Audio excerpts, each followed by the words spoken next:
இன்னைக்கு காலையில சீக்கிரமா எந்திரிக்கணும்னு நினைச்சிட்டு தான் படுத்தேன். ஆனா அலாரத்தை ஆஃப் பண்ணிட்டேன். அதனால என்னால நினைக்க மட்டும் தான் முடிஞ்சுச்சு. நான் நினைச்சா பண்ணலாம் சோ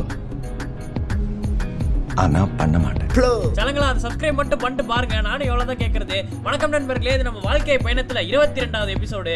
காலையில இருந்துச்சு நல்லா நூடுல்ஸ் சாப்பிட்டேன். எங்க வீட்டுல எல்லாரும் போய் தர்மர் செட்டு, அதனால முடி லைட்டா வளர்ந்தாலே வெட்ட சொல்லிடுவாங்க.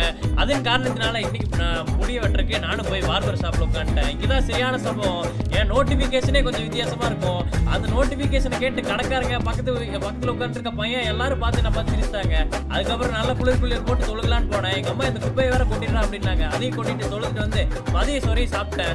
சாயந்தரம் கொஞ்சம் வெளியே போற வேலை இருக்கிற காரணத்தினால இப்பவே எடிட்டிங் வேலை எல்லாத்தையும் முடிக்கலான்ட்டு உட்காந்துட்டேன். அதுக்கப்புறம் எங்க அப்பா என்னோட வண்டி எடுத்து போயிட்டாரு. அதனால அவர் வண்டி எடுத்துட்டு தான் இன்னைக்கு அசர் தொழுகிறக்கே போனேன். வீட்டுக்கு வந்துட்டு நல்ல டீ குடிச்சிருந்தேன். இந்த படம்லாம் நான் பாக்குறேன்னு எதிர்பார்க்காதீங்க நண்பர்களே. இது ஒரு மோசமான படம் போட்டு பார்த்தேன். நாளைக்கு ஸ்கூலை வச்சுட்டு இன்னைக்கு தான் போய் ஸ்கூலு. அதுக்கப்புறம் நம்ம மூணு வாட்ச் வேற பழுது பார்க்கற போட்டுருந்தேன்.